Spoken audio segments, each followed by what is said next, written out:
Hello students, welcome to SMV Edutech. मेरा नाम है निक्की हाड़ा और मैं हूं आपकी नीट बायोलॉजी एजुकेटर। आज के लेक्चर में sexual reproduction in flowering plant वाले चैप्टर में हम डिस्कस करने वाले हैं बहुत सारी चीज़ों को, यानी कि post pollination event. Post pollination event क्या क्या होते हैं, आपने देखा कि पॉलिनेशन क्या होता है। पोलन ग्रेन का एंथर से transfer of pollen grain from the anther to the stigma is called pollination. And उसके बाद में होता है पोलन पिस्टिल इंटरेक्शन, यानी कि एक कंपेटिबल पोलन ग्रेन जो है वो सेम स्पीशीज की स्टिग्मा पर आया है या नहीं आया है, वहां पर काफी सारी केमिकल रिएक्शंस होती हैं। And what is pollen pistil interaction? That deposition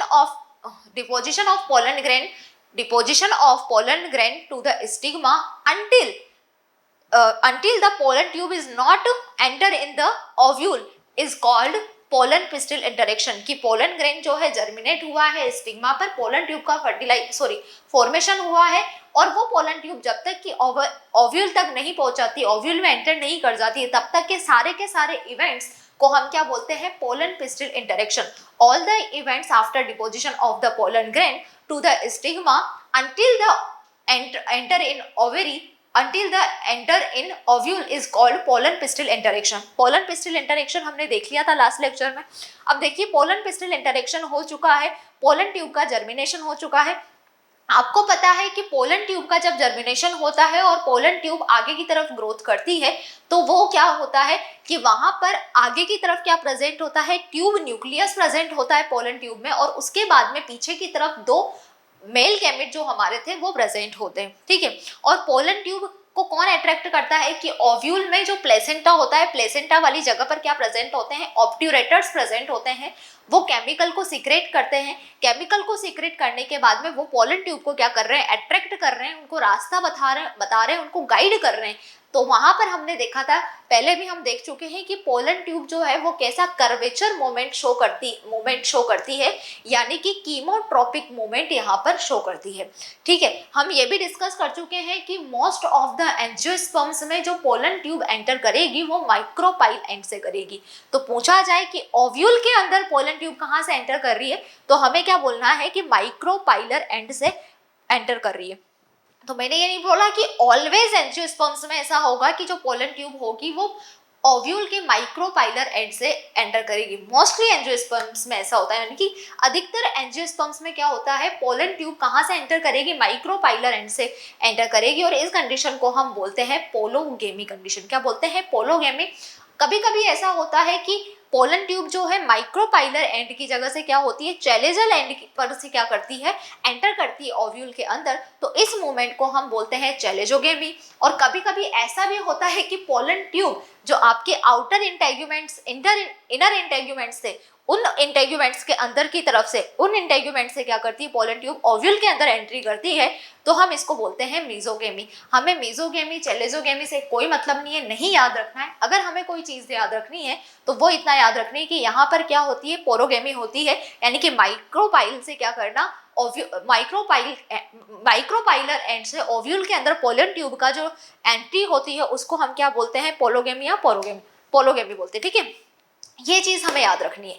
और पोलन ट्यूब में आगे की तरफ क्या होता है? ट्यूब न्यूक्लियस प्रेजेंट होता है जब पोलन ट्यूब डेवलप कर रही होती है, और उसके पीछे की तरफ दो हमारे मेल गैमेट प्रेजेंट होते हैं। तो आज का पूरा लेक्चर जो है इसी बात पर है कि पोलन ट्यूब के जर्मिनेशन के बाद में, यानी कि आफ्टर पॉलिनेशन या फिर पोलन पिस्टिल इंटरेक्शन के बाद में आफ्टर पॉलिनेशन जो पोस्ट पॉलिनेशन इवेंट्स है उन्हीं को हम डिस्कस करने वाले हैं। तो सारा फोकस यहीं पर रखना है, क्योंकि ये वाला चैप्टर बहुत बड़ा नहीं है। अगर हम देखें, मुझे आ रहा है समझ में कि समझने में आपको टाइम लग रहा है, चीज़ों को एक दूसरे से लिंक करने में, कोऑर्डिनेट करने में आपको टाइम लग रहा है। बट यहाँ पर क्या है, जो है एक डायग्रामेटिकली चीज़ें ज़्यादा है, थ्योरेटिकली पोर्शन बहुत कम है, फ्लो चार्ट ज़्यादा है, डायग्राम्स ज़्यादा है। डायग्राम्स के थ्रू आप पूरी की पूरी थ्योरी जो है उसको बहुत अच्छे से लर्न कर सकते हो, और क्वेश्चन जो है वो थोड़े से डिफिकल्ट बनते हैं, क्योंकि अगर आपने डायग्राम्स को अच्छे से नहीं समझा, मियोसिस माइटोसिस कैसे हुआ, कौन सी मदर सेल है, उनसे कौन सी डॉटर सेल बनी है, आगे क्या हो रहा है, तो आपके लिए बहुत डिफिकल्ट हो जाएगा। इसलिए मेरा पर्सनल आपको सजेशन है कि आपको जो डेली का डेली पढ़ाया जा रहा है उसको आप डेली रिवाइज करें, डेली अपने नोट्स बनाएं, डेली एनसीईआरटी को पढ़ें, सो दैट आपके लिए क्या हो चीज़ें बहुत ईजी हो। क्योंकि ये चैप्टर ऐसा है कि अगर फर्स्ट टाइम में आपने बहुत डिटेल में बहुत अच्छे से पूरे फोकसफुली इसको पढ़ लिया तो आपको ये सबसे ज़्यादा ईजी बायोलॉजी का चैप्टर लगने वाला है। लेकिन वहीं आपने फर्स्ट टाइम में 50-50 अपना माइंडसेट रखा और बाद में आप देख रहे हो microgamesis, microsporogenesis, microgametogenesis, mega gametogenesis, mega sporogenesis, embryogenesis, ये सारी चीजें आपके दिमाग को इतना कंफ्यूज कर देंगी कि आप समझ ही नहीं पाओगे कहाँ से शुरू किया था कहाँ आ गए ये इतनी सारी चीजें, इतने सारे डायग्राम्स होते हैं क्या किसी चैप्टर में। लेकिन आपके लिए बेस्ट है कि जहां पर डायग्राम्स ज्यादा होते हैं, थ्योरी कम होती है, वो चैप्टर वेटेज भी ज्यादा रखता है, ईजी भी ज्यादा होता है, क्योंकि वहां पर रटने वाली चीजें नहीं होती हैं, समझने वाली चीजें होती हैं। तो हम स्टार्ट कर देते हैं हमारा कि किस तरह से पोलन ट्यूब ओव्यूल के अंदर एंट्री कर रही है, कैसे हमारा फर्टिलाइजेशन हो रहा है। आपको पता है एंजियोस्पर्म्स में डबल फर्टिलाइजेशन होता है, ट्रिपल फ्यूजन होता है, बहुत सारी चीजें होती हैं। फिर उसके बाद में हमें एंडोस्पर्म्स का डेवलपमेंट भी देखना है, एम्ब्रियो का डेवलपमेंट देखना है, उसके अलावा डाइकोट एम्ब्रियो, मोनोकोट एम्ब्रियो देखना है। यानी कि इतनी सारी चीजें इस चैप्टर में कि ऐसा लगता है जैसे किसी एक, बोलते हैं ना कि एक सिंगल सेल से लाइफ स्टार्ट हुई और वो इतनी बड़ी ट्री में कन्वर्ट हो गया, फिर उसके बाद में उसने फ्रूट सीड सब देना शुरू कर दिया और नेक्स्ट जनरेशन के लिए खुद को रेडी कर दिया। यानी कि एक होता है ना कि छोटा सा एक बच्चा था, वो पैदा हुआ, उस बच्चे के बाद में हमने उसका चाइल्डहुड देखा, बचपन देखा, फिर वो टीनेज हो गया, फिर वो एडल्ट हो गया, फिर उसके बाद में शादी वादी हो गई, फिर उसके खुद के बच्चे हो गए, फिर वो बूढ़ा हो गया, फिर उसका खत्म हो गया मामला, यानी कि डेथ हो गई, एंड देन वापस से एक साइकिल पूरा कंप्लीट हो रहा है। यहाँ पर इस चैप्टर में ऐसी फीलिंग आती है। सो हम स्टार्ट करते हैं, ज्यादा टाइम वेस्ट नहीं करते हैं अपना, कि क्या हो रहा है यहाँ पर, कि यहाँ पर हो रहा है, एक सेकेंड,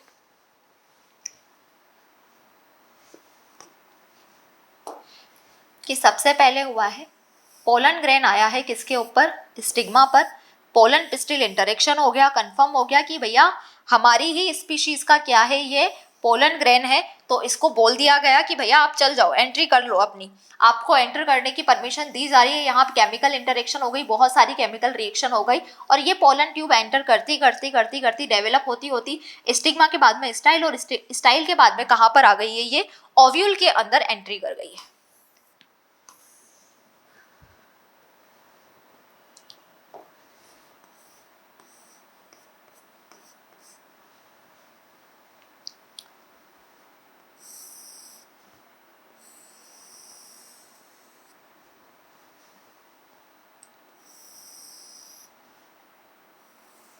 इस ओव्यूल का स्ट्रक्चर मैं आपको यहाँ पर बाहर दोबारा से बनाकर दिखा रही हूँ।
देखिए ये ओव्यूल जो है अंदर से निकाल कर मैंने क्या कर दिया, इसको बाहर बना दिया। क्या कर दिया है मैंने, बाहर की तरफ इस ओव्यूल को बना दिया है। अब क्या होता है कि यहाँ पर होने वाला है कि पोलन ग्रेन आ गया, कंपेटिबिलिटी चेक कर ली है, हमारी स्पीशीज का है, स्टिग्मा ने परमिशन दे दी, केमिकल चेक हो गए, केमिकल रिएक्शंस हो गई हैं। अब पोलन ग्रेन ने जर्मिनेशन शुरू कर दिया, यानी कि पोलन ट्यूब बनाना शुरू कर दिया। अब ये पोलन ट्यूब हम लास्ट लेक्चर में, इससे पहले भी, लास्ट में नहीं मतलब इससे पहले भी मैंने आपको समझा दिया है कि पोलन ट्यूब क्या करती है, कीमोट्रोपिक मूवमेंट शो करती है, कर्वेचर मूवमेंट शो करती है, जिसको हम बोलते हैं कीमोट्रोपिक मूवमेंट। क्यों?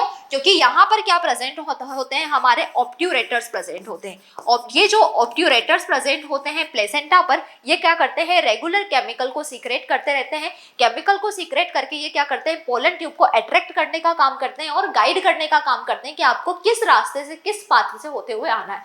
तो यहाँ से क्या हो रही है, हमारी पोलन ट्यूब स्टिग्मा से होते हुए क्या कर रही है, आ रही है यहां पर।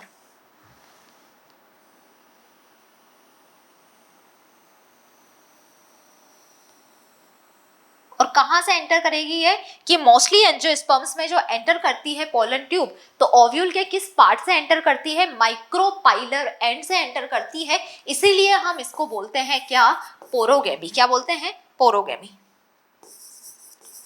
क्या बोलते हैं इसको हम, पोलोगेमी बोलते हैं। ठीक है, कि अगर माइक्रोपाइलर एंड से पोलन ट्यूब ओव्यूल के अंदर एंट्री कर रही है तो इसको हम पोलोगेमी बोलेंगे। और आपको पता है कि माइक्रोपाइलर एंड से तो ओव्यूल के अंदर एंटर करती है, लेकिन अंदर क्या प्रेजेंट है, एम्ब्रियो सेक प्रेजेंट है। और एम्ब्रियो सेक में क्या प्रेजेंट है, हमारी एग सेल प्रेजेंट है।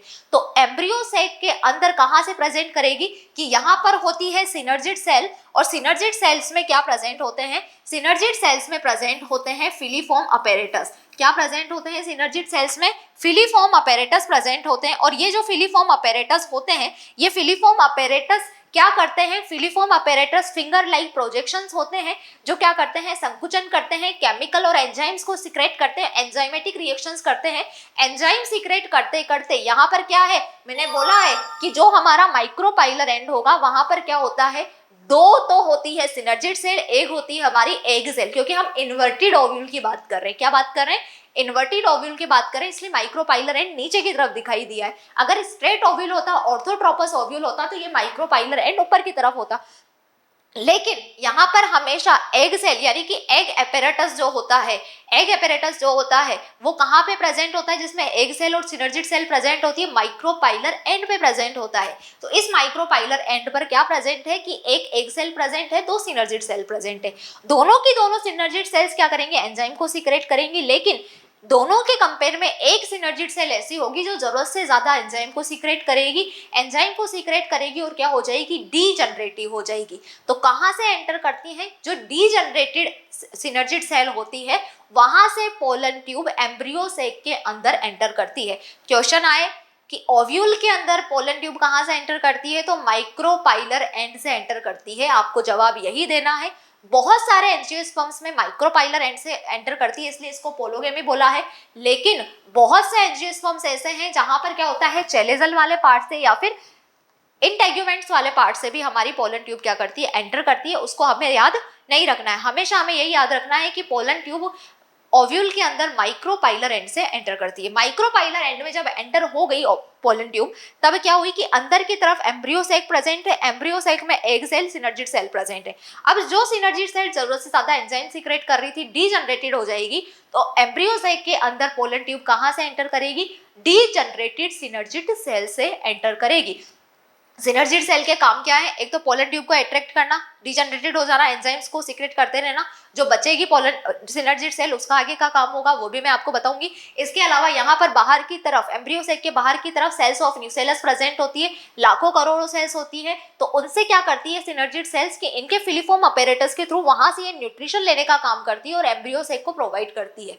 ठीक है, तो यहाँ पे क्या हुआ है कि यहाँ पे अंदर एंटर कर गई है क्या, हमारी पोलन ट्यूब। कहां से, कि जिस सिनर्जिड सेल ने क्या किए, जरूरत से ज्यादा, जिस सिनर्जिड सेल ने जरूरत से ज्यादा क्या किए थे, एंजाइम सीक्रेट किए थे, और जो डीजनरेटेड हो गई थी उसी वाले पार्ट से क्या होगी कि ये हमारी पोलन ट्यूब एंटर करेगी एम्ब्रियो सेक के अंदर। दूसरा क्या होता है, जैसे जैसे पोलन ट्यूब आगे की तरफ ग्रोथ करती जाती है, आगे की तरफ डेवलप होती जाती है, तो पोलन ट्यूब कहां से आई थी, स्टिग्मा से, स्टिग्मा से स्टाइल, स्टाइल से होते हुए ओवेरी, ओवेरी से ओव्यूल के अंदर एंटर करती है। तो क्या होता है कि पीछे की तरफ इस पोलन ट्यूब में ये क्या है हमारी पोलन ट्यूब। इस पोलन ट्यूब में पीछे की तरफ आगे आगे क्या प्रेजेंट होता है कि पोलन ट्यूब में सबसे आगे प्रेजेंट होता है, पोलन ट्यूब में सबसे आगे प्रेजेंट होता है ट्यूब न्यूक्लियस। क्या प्रेजेंट होता है बच्चों? Tube nucleus. और उसके बाद में पीछे की तरफ क्या प्रेजेंट होते हैं हमारे? दो मेल गैमेट प्रेजेंट होते हैं। क्या प्रेजेंट होते हैं? दो मेल गैमेट प्रेजेंट होते हैं। ये आई थिंक आपको नहीं दिखेगा कलर, मुझे कोई दूसरा कलर यूज करना पड़ेगा। एक सेकेंड बच्चों।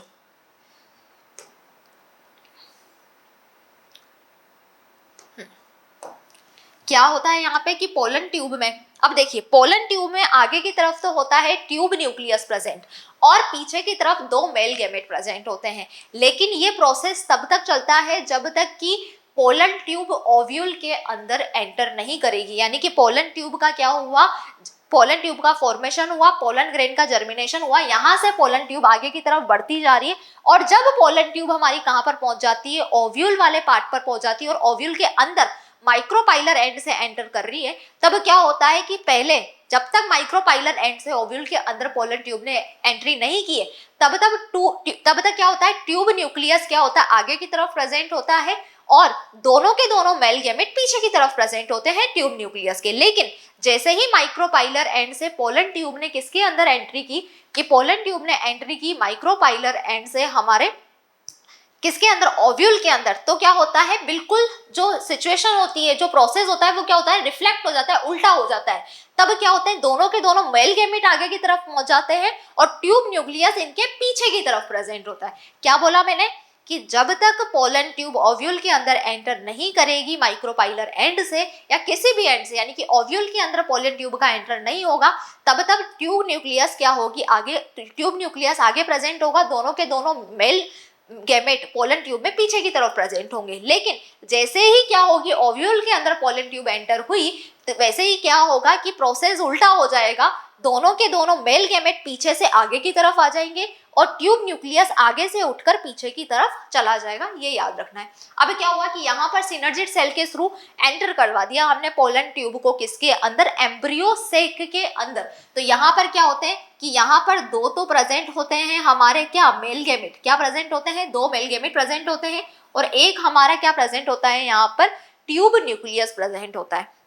ठीक है, तो ट्यूब न्यूक्लियस में एंटर कर गया है और हमारे दोनों की दोनों मेल गैमेट भी सिनर्जिड सेल में क्या कर चुके हैं? अब सिनर्जिड सेल के थ्रू होते हुए एम्ब्रियो सेक के अंदर एंटर कर चुके हैं। ठीक है, तो ये प्रोसेस तो हो गया। लेकिन जब पोलन ट्यूब अंदर एंटर कर रही है तो क्या हो रहा है? पोलन ट्यूब इतनी लंबी चौड़ी पोलन ट्यूब बढ़ती जा रही है, आगे की तरफ बढ़ती जा रही है। तो क्या होता है? पोलन ट्यूब में पीछे की तरफ, पोलन ट्यूब में क्या होता है बच्चों? पीछे की तरफ केलोज प्लग का फॉर्मेशन होने लग जाता है। क्या होता है? पीछे की तरफ केलोज प्लग का फॉर्मेशन होता है। यानी कि पोलन ट्यूब पीछे की तरफ से पूरी की पूरी क्या हो जाती है? ब्लॉक हो जाती है। क्या हो जाती है? ब्लॉक हो जाती है। जिससे क्या हो कि जब भी पोलन ट्यूब अंदर एंटर करे ओव्यूल के अंदर तो जो मेल गैमेट है वो क्या हो जाए? रिवर्स प्रोसेस ना हो जाए, यहाँ पर रिवर्स प्रोसेस ना हो जाए, पीछे की तरफ उल्टे ना आ जाए। इस वजह से यहाँ पे क्या हो रहा है? केलोज प्लग का क्या हो रहा है यहाँ पे बच्चों? कि यहाँ पर हो रहा है हमारे केलोज प्लग का फॉर्मेशन।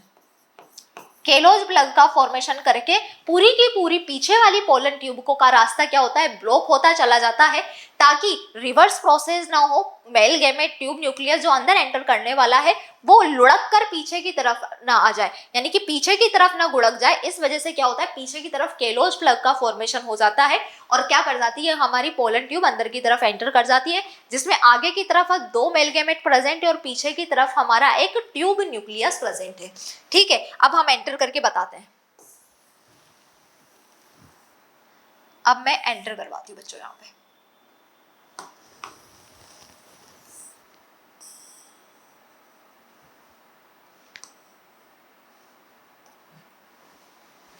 अब ये पूरा का पूरा एम्ब्रियो से एक बड़ा सा मैं यहाँ पर बाहर आपको बना के दिखा रही हूँ।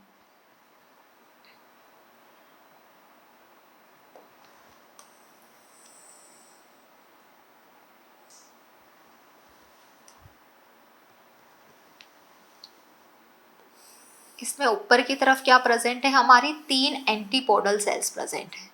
यही प्रेजेंट है, 3 एंटीपोडल सेल्स प्रेजेंट है ऊपर की तरफ। बीचों बीच 2 पोलर न्यूक्लियाई प्रेजेंट है। ठीक है, और नीचे की तरफ क्या प्रेजेंट था कि नीचे की तरफ हमारी थी एक तो एग सेल थी, एक तो क्या थी, एग सेल थी और दो सिनर्जिड सेल थी, लेकिन दोनों सिनर्जिड सेल में से एक सिनर्जिड सेल डीजनरेटेड हो गई है। किस लिए? पोलन ट्यूब को एंटर करवाने के लिए, अंदर की तरफ एंटर करवाने के लिए। तो अब क्या बची यहाँ पर कि यहाँ पर बची है एक सिनर्जिड सेल बची है। क्या बची है? एक ही सिनर्जिड सेल बची है यहाँ पर। और सिनर्जिड, इस एक सिनर्जिड सेल में क्या प्रेजेंट है? फिलीफॉर्म अपैरेटस प्रेजेंट है। और दूसरी सिनर्जिड सेल क्या हो चुकी है? डीजनरेटेड हो चुकी है। अब इसमें मैं करवाती हूँ पोलन ट्यूब का एंटर।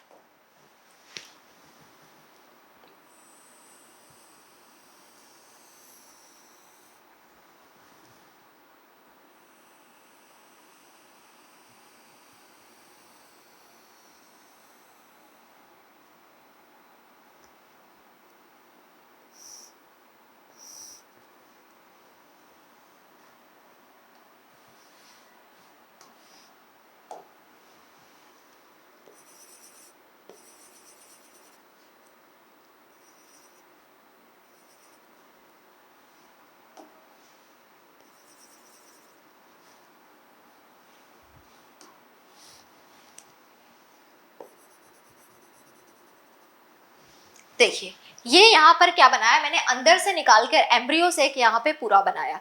अब क्या होता है बच्चों, मैंने पहले बता दिया आपको कि पीछे की तरफ क्या हो जाता है, यहाँ पर केलोज प्लग का फॉर्मेशन हो जाता है। क्या हो जाता है कि पीछे की तरफ केलोज प्लग का फॉर्मेशन हो जाता है। पीछे वाली सारी की सारी पोलन ट्यूब क्या हो जाती है, उसका रास्ता जो है वो ब्लॉक कर दिया हमने। पोलन ट्यूब का रास्ता क्या कर दिया कि पीछे वाली पूरी की पूरी पोलन ट्यूब का रास्ता हमने ब्लॉक कर दिया, ताकि क्या हो कि पीछे मेल गैमेट जो है वो क्या हो जाए, पीछे की तरफ गुड़क न जाए, रिवर्स प्रोसेस ना हो जाए, वो पीछे की तरफ न गिर जाए। ठीक है।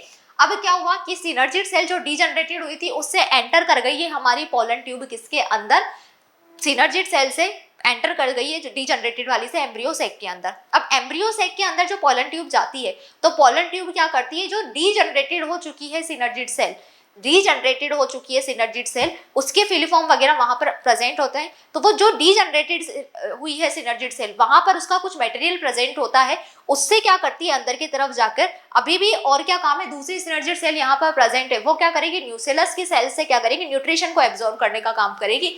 यहाँ पर न्यूट्रिशन मिलता है किसको, पोलन ट्यूब को। यहाँ पे पहले वाली जो सिनर्जिड सेल डीजनरेटेड हुई है उसका न्यूट्रिशन भी प्रेजेंट है और उसका मॉइस्चर भी प्रेजेंट है। तो ये पोलन ट्यूब क्या कर रही है, पहले वाली जो सिनर्जिड सेल डीजनरेटेड हुई है जिससे इसने एंट्री की है अंदर की तरफ, उसके मॉइस्चर को एब्जॉर्ब करती है, उसके न्यूट्रिशन को एब्जॉर्ब करती है। और आपको पता है कि जब कोई भी चीज किसी न्यूट्रिशन को या मॉइस्चर को एब्जॉर्ब करती है तो वो क्या होती है, फूल जाती है, क्योंकि पीछे वाला पूरा पार्ट तो इसका ब्लॉक हो चुका है। पीछे वाला जो रास्ता था वो तो क्या हो चुका है, ब्लॉक हो चुका है। सिर्फ आगे वाला जो रास्ता है इसका वो प्रेजेंट है, ठीक है ना, आगे वाली टिप इसकी प्रेजेंट। और उस टिप ने भी क्या किया, बहुत सारा मॉइस्चर और बहुत सारा न्यूट्रिशन को एब्जॉर्ब कर लिया।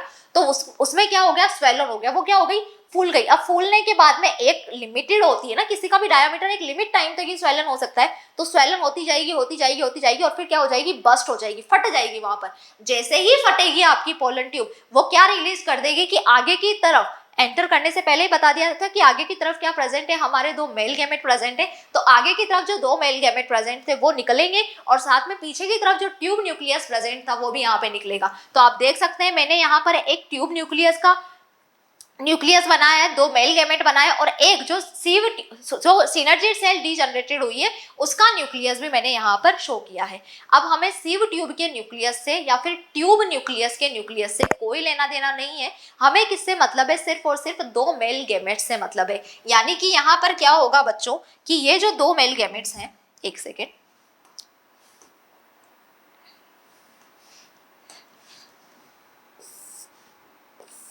ये क्या है, हमारे दोनों के दोनों दो मेल गैमेट यहाँ पे प्रेजेंट है।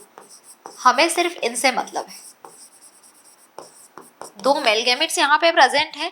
और ये क्या है कि ये तो सीव ट्यूब का न्यूक्लियस है, सॉरी सिनर्जिड सेल का न्यूक्लियस है, और ये क्या है, हमारा ट्यूब न्यूक्लियस है। तो ट्यूब न्यूक्लियस और सिनर्जिड न्यूक्लियस क्या हो जाएंगे कि ट्यूब न्यूक्लियस और सिनर्जिड न्यूक्लियस जो है वो डीजनरेटेड हो जाएंगे, खत्म हो जाएंगे, क्योंकि इनसे हमें कोई काम नहीं है। यहाँ पर लास्ट में क्या बचेगा, जैसे ही पोलन ट्यूब फटेगी वैसे ही यहाँ पर क्या होगा, सीव न्यूक्लियस, सॉरी सिनर्जिड न्यूक्लियस और ट्यूब न्यूक्लियस डीजनरेटेड हो जाएंगे, खत्म हो जाएंगे। यहाँ पर सिर्फ 2 मेल गैमेट के न्यूक्लियस प्रेजेंट होंगे। क्या प्रेजेंट होंगे? हमारे सिर्फ 2 मेल गैमेट के न्यूक्लियस यहाँ पर प्रेजेंट होंगे। तो 2 मेल गैमेट के न्यूक्लियस यहाँ पर क्या हो गए?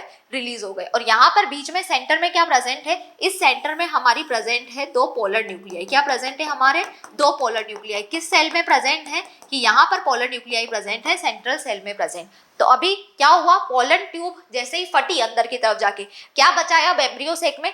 3 तो बची है एंटीपोडल सेल चैलेजल एंड की तरफ, बीच में सेंट्रल सेल में 2 पोलर न्यूक्लियाई बचे हैं, नीचे की तरफ एग सेल है। ये क्या है? हमारी एग सेल है। एक सिनर्जिड सेल बची है, एक सिनर्जिड सेल डीजनरेटेड हो गई थी जिससे एंटर हुई थी, उसी टाइम पे उसका न्यूक्लियस भी डीजनरेटेड हो गया। और ट्यूब सेल जो थी उसका न्यूक्लियस आगे की तरफ प्रेजेंट था, ट्यूब न्यूक्लियस, वो भी क्या हो गया? यहाँ पर आकर डीजनरेटेड हो गया। अब आगे क्या होगा कि भैया मेल गैमेट का को पहचान पहुंचाने का काम था एम्ब्रियो सेक के अंदर, मेल गैमेट रिलीज हो चुके हैं। अब क्या होगा कि मेल गैमेट रिलीज होने के बाद में देखिए आगे, अब मैं आपको बताती हूँ।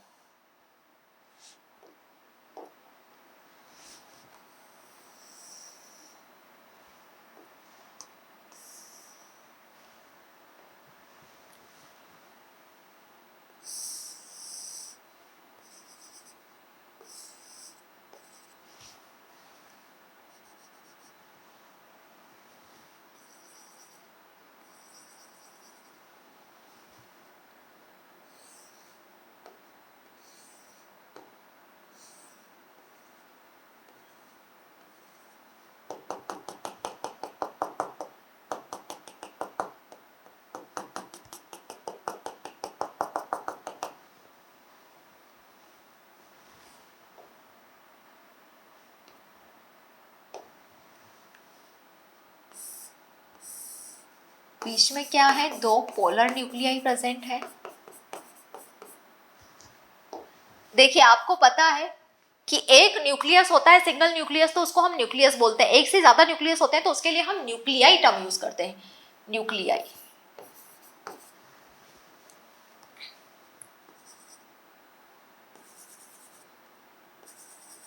और यहाँ पर क्या प्रेजेंट है कि ये 2 मेल गैमेट प्रेजेंट है, 2 मेल गैमेट प्रेजेंट है। और आपको पता है दोनों के दोनों मेल गैमेट का प्लॉइडी लेवल क्या है? हमारा हैप्लॉइड है। और यहाँ पर क्या है? ये सेंट्रल सेल है, जिस सेंट्रल सेल में हमने क्या बताया है कि इस सेंट्रल सेल में क्या है? 2 न्यूक्लियस प्रेजेंट है। ठीक है, ये कंडीशन थी। ठीक है ना, लास्ट में यही देखा है हमने कि एम्ब्रियो सेक में क्या हुआ था? सिनर्जिड सेल एक तो डीजनरेटेड हो गई है, उसका न्यूक्लियस भी खत्म हो गया है, ट्यूब सेल का न्यूक्लियस था वो भी डीजनरेटेड हो गया है। यहाँ सिर्फ 2 मेल गैमेट अंदर की तरफ जो रिलीज हुए थे, 2 मेल गैमेट प्रेजेंट है। एक सेल प्रेजेंट है, एक सिनर्जिड सेल प्रेजेंट है, सेंट्रल सेल में 2 पोलर न्यूक्लियाई प्रेजेंट है, और ऊपर की तरफ 3 क्या प्रेजेंट है? हमारी एंटीपोडल सेल्स प्रेजेंट है। ठीक है, अब क्या होता है देखिए,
देखिए इधर क्या हुआ था कि पोलन ट्यूब एंटर कर गई, बाकी सब खत्म हो गया, 2 मेल गैमेट बचे हुए हैं, 3 ऊपर एंटीपोडल सेल्स बची हुई है, बीच में पोलर न्यूक्लियाई जो प्रेजेंट है वो सेंट्रल सेल में प्रेजेंट है, और नीचे की तरफ एक सेल और एक तो एग सेल और एक सिनर्जिड सेल प्रेजेंट है। तो जब क्या होता है मेल गैमेट ट्रांसफर हो जाते हैं, पोलन ट्यूब फट जाती है और मेल गैमेट ट्रांसफर हो जाते हैं, तो दो कंडीशन होती है, या तो सेंट्रल सेल में प्रेजेंट ये जो दोनों के दोनों पोलर न्यूक्लियाई होंगे, सेंट्रल सेल में प्रेजेंट दोनों के दोनों पोलर न्यूक्लियाई जो होंगे, यानी कि जो n+n की फॉर्म में पोलर न्यूक्लियाई प्रेजेंट थे उनका फ्यूजन हो जाएगा, और जब पोलर न्यूक्लियाई का फ्यूजन होगा तो क्या बनेगा, हमारा सेकेंडरी न्यूक्लियस बनेगा। क्या बनेगा बच्चों, सेकेंडरी न्यूक्लियस बनेगा।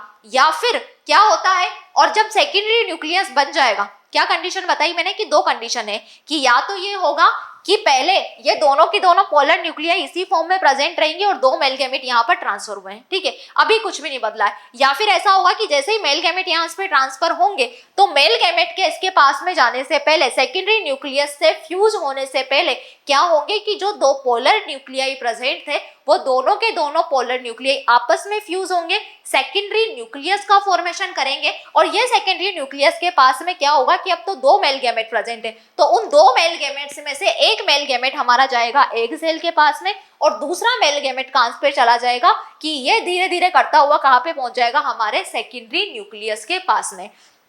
जब आपके एन क्या है, मेल गैमेट, जो मेल गैमेट का प्लॉइडी लेवल है वो भी एन है, और जो हमारा फीमेल गैमेट है जो एग सेल है उसका प्लॉइडी लेवल भी क्या है, एन है। तो जब मेल गैमेट फीमेल गैमेट से क्या होगा, फ्यूज्ड होगा, फर्टिलाइजेशन करेगा, तो n+n से क्या होगी, डिप्लॉइड स्ट्रक्चर बनेगी, और मेल गैमेट के एग सेल से फ्यूजन करने के बाद में, फर्टिलाइज्ड होने के बाद में क्या होगा, एक डिप्लॉइड स्ट्रक्चर का फॉर्मेशन होगा जिसको हम बोलते हैं जाइगोट। क्या बोलते हैं, जाइगोट। और ये जो सेकेंडरी न्यूक्लियस बना है पोलर न्यूक्लियाई के फ्यूज होने से, इससे क्या फ्यूज होगा, दूसरा बचा हुआ मेल गैमेट इससे फ्यूज होगा, और ये जो है सेकेंडरी न्यूक्लियस ये किसमें कन्वर्ट हो जाएगा कि पहले तो प्लॉइडी लेवल सेकेंडरी न्यूक्लियस का पहले से ही डिप्लॉइड था, और एन जो मेल गैमेट का प्लॉइडी लेवल था वो उससे फ्यूज्ड हुआ है, तो यहाँ पर प्लॉइडी लेवल क्या हो गया, इसका ट्रिप्लॉइड हो गया, और अब ये सेकेंडरी न्यूक्लियस नहीं रहा। जब सेकेंडरी न्यूक्लियस से मेल गैमेट क्या करता है, फर्टिलाइज्ड करता है, जब सेकेंडरी न्यूक्लियस से मेल गैमेट फ्यूजन करता है, अपना फ्यूज्ड हो जाता है, तब क्या होता है, इसको हम बोलते हैं प्राइमरी एंडोस्पर्म न्यूक्लियस। क्या बोलते हैं कि अब ये सेकेंडरी न्यूक्लियस नहीं है, इस न्यूक्लियस को हम बोलेंगे प्राइमरी एंडोस्पर्म न्यूक्लियस। और जिस सेल में पहले सेकेंडरी न्यूक्लियस प्रेजेंट था और या फिर पोलर न्यूक्लियाई प्रेजेंट थे उसको हम बोल रहे थे सेंट्रल सेल। क्या बोला था हमने, सेंट्रल सेल। लेकिन अब ये सेंट्रल सेल की जगह जैसे ही इसके अंदर प्राइमरी एंडोस्पर्म न्यूक्लियस अवेलेबल हुआ, इस सेल का नाम हो जाएगा प्राइमरी एंडोस्पर्म सेल। तो याद रखना है, टू पोलर न्यूक्लियाई जब प्रेजेंट थे n+n कंडीशन में, तब भी सेल का नाम था सेंट्रल सेल। जब पोलर न्यूक्लियाई फ्यूज हो जाते हैं आपस में और सेकेंडरी न्यूक्लियस बनाते हैं, तब भी सेल का नाम क्या है, सेंट्रल सेल। लेकिन और ये जरूरी नहीं है हमेशा कि सेकेंडरी न्यूक्लियस बनेगा ही बनेगा तभी उससे मेल गैमेट आगे जाके फ्यूज करेगा। बहुत सारी सिचुएशंस में ऐसा होता है कि सेकेंडरी न्यूक्लियस से जाकर मेल गैमेट फ्यूज नहीं करता है, वो पोलर न्यूक्लियाई से जाकर मेल गैमेट क्या करता है, फ्यूज होता है। यानी कि सेकेंडरी न्यूक्लियस बन भी सकता है और सेकेंडरी न्यूक्लियस नहीं भी बन सकता, वहां पर सिर्फ पोलर न्यूक्लियाई प्रेजेंट हो सकते हैं। लेकिन जो 2 मेल गैमेट थे उनमें से एक मेल गैमेट किसके साथ फ्यूज होगा, एग सेल के साथ में, और एक मेल गैमेट पोलर न्यूक्लियाई या फिर मैं बोलूं सेकेंडरी न्यूक्लियस बनेगा तो उसके साथ में फ्यूज होगा और एक ट्रिप्लॉइड स्ट्रक्चर बनाएगा। और उस ट्रिप्लॉइड स्ट्रक्चर के न्यूक्लियस का नाम क्या होगा, प्राइमरी एंडोस्पर्म न्यूक्लियस। और प्राइमरी एंडोस्पर्म न्यूक्लियस जिस सेल में प्रेजेंट होगा उस सेल को हम बोलेंगे प्राइमरी एंडोस्पर्म सेल। क्या बोलेंगे, प्राइमरी एंडोस्पर्म सेल।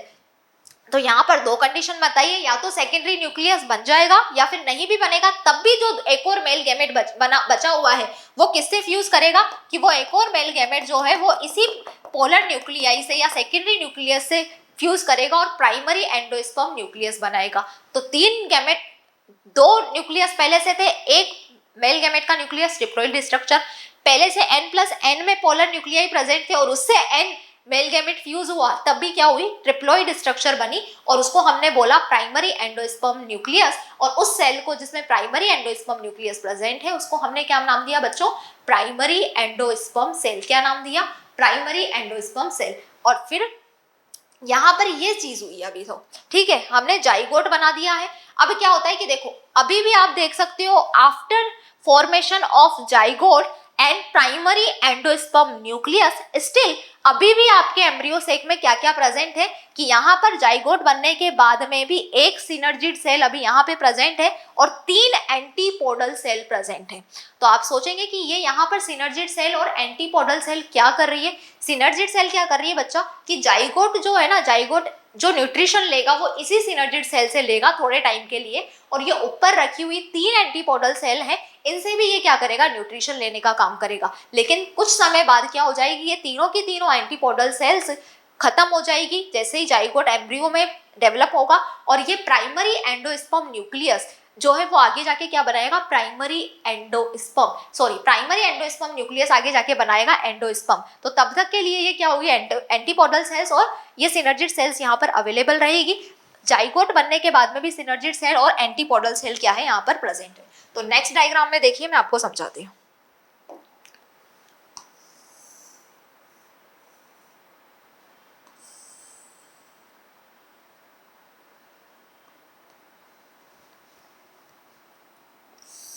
कि यहाँ पे क्या बताया मैंने आपको, जाइगोट है और इस जाइगोट के पास में क्या है, एक सिनर्जिड सेल प्रेजेंट है। क्या है, एक सिनर्जिड सेल प्रेजेंट है। बीच में क्या है, प्राइमरी एंडोस्पर्म न्यूक्लियस है, और प्राइमरी एंडोस्पर्म न्यूक्लियस किस सेल में प्रेजेंट है, प्राइमरी एंडोस्पर्म सेल में प्रेजेंट है। और ऊपर की तरफ क्या प्रेजेंट है, हमारी 3 एंटीपोडल सेल्स प्रेजेंट है। यही है लास्ट में, यही देखा था हमने, ये हुआ।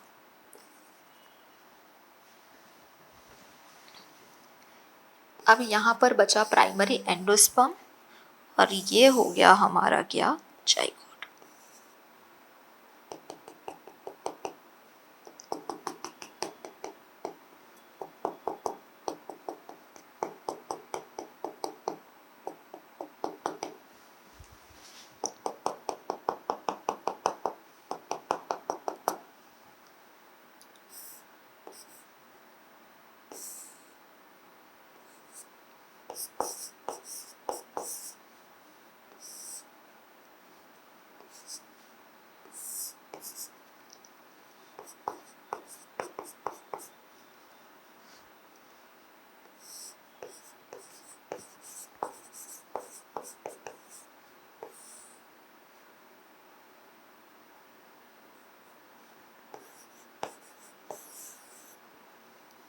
देखिए क्या होता है कि पहले स्टार्टिंग में जाइगोट जब बन जाता है तब जाइगोट में क्या प्रेजेंट होती है कि जाइगोट के पास में एक सिनर्जिड सेल प्रेजेंट होती है और ऊपर की तरफ 3 एंटीपोडल सेल प्रेजेंट होती है। उसके अलावा पोलर न्यूक्लियाई या सेकेंडरी न्यूक्लियस से हमारा एक मेल गैमेट जब फर्टिलाइज होता है तो इसको हम बोलते हैं प्राइमरी एंडोस्पर्म न्यूक्लियस, और प्राइमरी एंडोस्पर्म न्यूक्लियस जिस सेल में प्रेजेंट है उसको हमने बोला है प्राइमरी एंडोस्पर्म सेल। क्या बोला है, प्राइमरी एंडोस्पर्म सेल। तो क्या होता है कि जब जाइगोट क्या करता है, इनिशियली स्टेज में जाइगोट ने क्या करना है, जाइगोट इस सिनर्जिड सेल से पूरा का पूरा न्यूट्रिशन ले लेता है, और जब इसका न्यूट्रिशन खत्म हो जाता है तो ये डीजनरेटेड हो जाती है।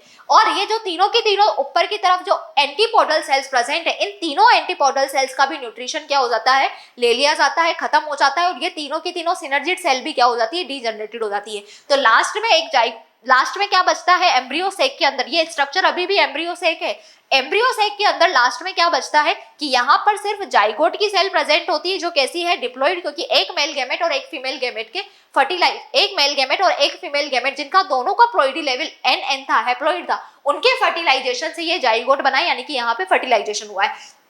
दूसरा, ये प्राइमरी एंडोस्पर्म सेल जो होती है जिसमें प्राइमरी एंडोस्पर्म न्यूक्लियस प्रेजेंट है, इसका प्लॉइडी लेवल कितना होता है कि इसका प्लॉइडी लेवल होता है हमारा ट्रिप्लॉइड। क्या होता है प्राइमरी एंडोस्पर्म सेल का प्लॉइडी लेवल, ट्रिप्लॉइड। क्यों, क्योंकि जिस आपको हमेशा ध्यान रखना चाहिए किसी भी सेल के अंदर जो न्यूक्लियस होता है ना, उस न्यूक्लियस के बेसिस पर ही हम क्या चेक करते हैं, उसका प्लॉइडी लेवल। अगर किसी सेल में अंदर की तरफ प्रेजेंट न्यूक्लियस क्या है, ट्रिप्लॉइड है, तो उस सेल का प्लॉइडी लेवल भी ट्रिप्लॉइड होगा।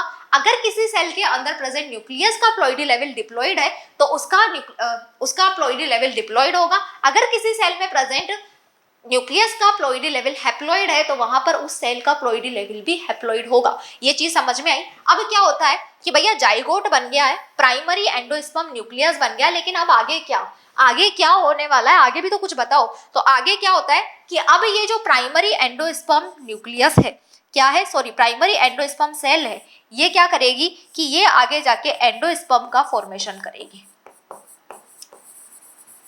और ये जो जाइगोट है, इस जाइगोट से क्या होने वाला है, आगे बहुत सारे डिविजन्स होंगे और डिविजन्स के बाद में ये किस में कन्वर्ट हो जाएगा, एम्ब्रियो का फॉर्मेशन करेगा। क्या बोला मैंने कि जब प्राइमरी एंडोस्पर्म सेल में बहुत सारे डिवीजन होंगे, बहुत सारे डिवीजन होंगे, मल्टीपल डिवीजन होंगे, तो ये प्राइमरी एंडोस्पर्म सेल जिसका प्लॉइडी लेवल ट्रिप्लॉइड है, ये क्या बनाएगी कि बहुत सारे मल्टीपल डिवीजन करके ये आगे जाके एंडोस्पर्म बनाएगी और इस एंडोस्पर्म का प्लॉइडी लेवल भी क्या होगा, ट्रिप्लॉइड होगा। और ये एंडोस्पर्म क्या करेगा, क्योंकि अब क्या करना है भैया, जाइगोट डिप्लॉइड कंडीशन में नहीं रह सकता, जाइगोट को मल्टीपल क्या करने हैं, डिवीजन करने हैं, एक सेल से दो सेल, दो से चार, चार से आठ, आठ से 12, 8 से 16, 16 से 32, 32 से 64, इस तरह से सेल्स को इंक्रीज करना है। बहुत सारे मल्टीपल डिवीजन होंगे सेल्स, यहाँ पर मल्टीपल डिवीजन होंगे, सेल्स का इंक्रीज होगा। तो जाइगोट सिर्फ डिप्लॉइड सिंगल सेल में यहाँ पर प्रेजेंट नहीं रह सकता, इसको क्या करने हैं, बहुत सारे डिवीजन करने हैं। और जब इसको बहुत सारे डिवीजन करने, तो इसको क्या चाहिए, डिवीजन करने के लिए एनर्जी की रिक्वायरमेंट होती है। तो एनर्जी कौन देगा, प्राइमरी एंडोस्पर्म सेल जब एंडोस्पर्म में कन्वर्ट हो जाएगी तो एंडोस्पर्म क्या करेगा, इस डिवाइड होते हुए जाइगोट को, या फिर मैं बोलूं डेवलप होते हुए एम्ब्रियो को एनर्जी प्रोवाइड करने का काम करेगा। तो यहाँ पे एम्ब्रियो का प्लॉइडी लेवल भी क्या होगा बेटा, डिप्लॉइड होगा। अब मेरा एक सवाल कि आफ्टर फर्टिलाइजेशन, भाई फर्टिलाइजेशन हो गया, फ्यूजन हो गया, दो मेल गैमेट में से एक मेल गैमेट एक सेल से फ्यूज हो गया और एक मेल गैमेट हमारा पोलर न्यूक्लियाई या फिर हमें बोलूं सेकेंडरी न्यूक्लियस से क्या हो गया, ये जाकर फ्यूज हो गया।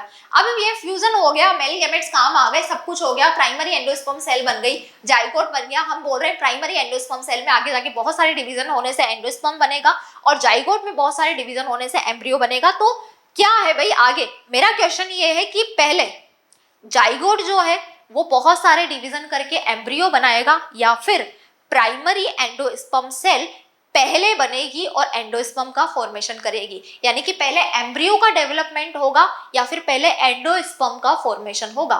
व्हाट इज माय क्वेश्चन, कि पहले एम्ब्रियो का डेवलपमेंट होगा या फिर पहले एंडोस्पर्म का फॉर्मेशन होगा। तो आपका क्वेश्चन का आंसर होना चाहिए कि पहले एंडोस्पर्म का फॉर्मेशन होगा, क्योंकि एंडोस्पर्म हमने क्या काम बताया उसका, कि वो जाइगोट जो डिवाइड करेगा उसको एनर्जी प्रोवाइड करने का काम करेगी। और जब तक जाइगोट को एनर्जी नहीं मिलेगी वो डिवाइड नहीं करेगा, और डिवाइड नहीं करेगा तो एम्ब्रियो बनने का तो चांस ही नहीं होता।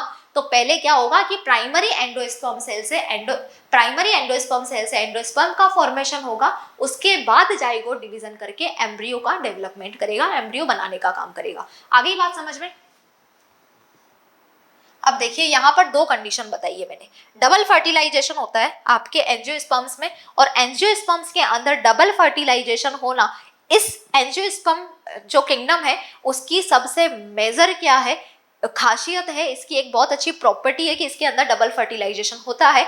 आपको जिम्नोस्पर्म्स वगैरह में कहीं पे भी डबल फर्टिलाइजेशन देखने को नहीं मिलेगा, ठीक है, सिर्फ एंजियोस्पर्म्स का गुण है कि उसके अंदर डबल फर्टिलाइजेशन होता है। अब डबल फर्टिलाइजेशन कैसे हुआ, कि एक तो हुआ सिनगेमी बोलते हैं हम ट्रू फर्टिलाइजेशन को, किसको, ट्रू फर्टिलाइजेशन को हम सिनगेमी बोलते हैं। तो ट्रू फर्टिलाइजेशन हुआ है ना, मेल गैमेट का फर्टिलाइजेशन हुआ है, किसके साथ में फ्यूजन हुआ है, मेल गैमेट फ्यूज हुआ है फीमेल गैमेट के साथ में, एग सेल के साथ में, तब जाके जाइगोट का फॉर्मेशन हुआ है, तो ये हो गया सिनगेमी, एक फर्टिलाइजेशन तो ये हो गया। एक होता है यहाँ पर वेजिटेटिव फर्टिलाइजेशन। कहाँ पे होता है वेजिटेटिव फर्टिलाइजेशन, कि जो दूसरा बचा हुआ मेल गैमेट था, दो मेल गैमेट आए थे पोलन ट्यूब में, दूसरा बचा हुआ मेल गैमेट था वो या तो किससे, पोलर न्यूक्लियाई, जो दो पोलर न्यूक्लियाई प्रेजेंट थी उनसे के साथ में फर्टिलाइजेशन करेगा, या फिर पोलर न्यूक्लियाई पहले ही सेकेंडरी न्यूक्लियस बना लेंगी तो उस बने हुए सेकेंडरी न्यूक्लियस से फर्टिलाइजेशन करके क्या बनाएगा, ये प्राइमरी एंडोस्पर्म न्यूक्लियस बनाएगा इन प्राइमरी एंडोस्पर्म सेल, जो आगे जाके एंडोस्पर्म का फॉर्मेशन करेगी। तो हुए ना, दोनों के दोनों मेल गैमेट को यूज किया, दो जगह फर्टिलाइज करवाया, दो जगह फ्यूज्ड हुए, इस वजह से इस पूरे प्रोसेस को हम बोलते हैं डबल फर्टिलाइजेशन। क्या बोलते हैं बच्चों, डबल फर्टिलाइजेशन। और डबल फर्टिलाइजेशन सिर्फ और सिर्फ कहां पर प्रेजेंट होता है, हमारे एंजियोस्पर्म्स के अंदर प्रेजेंट होता है। तो यहाँ पर क्या हुई है, दो कंडीशन हुई है, एक तो हुआ है यहाँ पर सिनगेमी, क्या हुआ है बच्चों, सिनगेमी, या फिर इसी को हम बोलेंगे ट्रू फर्टिलाइजेशन।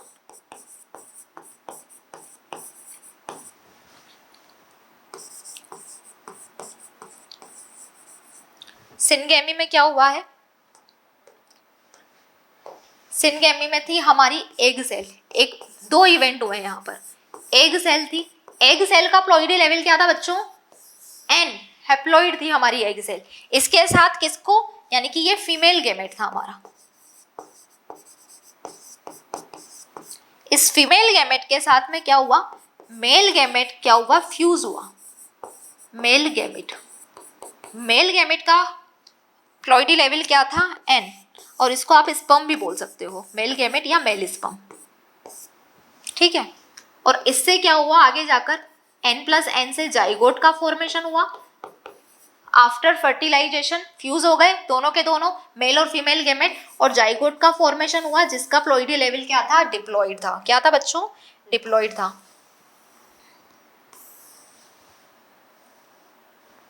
और यही जाइगोट आगे बहुत सारे डिवीजन करेगा और किसमें क्या बनाने का काम करेगा, कि ये एम्ब्रियो बनाने का काम करेगा, क्या बनाएगा, ये एम्ब्रियो बनाएगा, और एम्ब्रियो का प्लॉइडी लेवल भी क्या होगा, डिप्लॉइड होगा। एक तो यही हुआ था, एक मेल गेमेट हमारा सिनगेमी या ट्रू फर्टिलाइजेशन में काम आया। दूसरा क्या हुआ कि यहां पर जो दूसरा हुआ है उसको हम बोलते हैं ट्रिपल फ्यूजन। अभी ट्रिपल फ्यूजन क्यों बोलते हैं वो भी मैं आपको समझाऊंगी। ट्रिपल फ्यूजन या इसी को हम क्या बोलेंगे, वेजिटेटिव फर्टिलाइजेशन।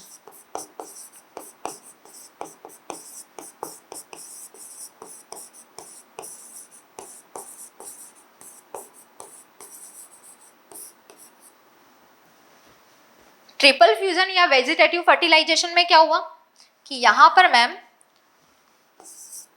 सेकेंडरी न्यूक्लियस था जिसका प्लॉइडी लेवल था 2n, n+n जो दो पोलर न्यूक्लियाई थे वो आपस में फ्यूज हुए और सेकेंडरी न्यूक्लियस बना लिया, और सेकेंडरी न्यूक्लियस का प्लॉइडी लेवल था 2n। या फिर यहाँ पे क्या हो सकता है कि या तो यहाँ पर ये हो सकता है, एक सेकेंड, या फिर यहाँ पर क्या प्रेजेंट था कि अगर ये दोनों आपस में फ्यूज नहीं भी हुए हैं तब भी यहाँ पे क्या प्रेजेंट थे, हमारे दो पोलर न्यूक्लियाई प्रेजेंट थे। क्या प्रेजेंट थे, दो पोलर न्यूक्लियाई प्रेजेंट थे, ठीक है। इससे क्या हुआ कि इससे एक मेल गेमिट आके, दो मेल गेमिट में से एक मेल गेमिट ने इसके साथ में आके फ्यूज हुआ और उस मेल गेमिट का प्लॉइडी लेवल था हमारा n, और आगे क्या बना कि प्राइमरी एंडोस्पर्म न्यूक्लियस बना इन प्राइमरी एंडोस्पर्म सेल।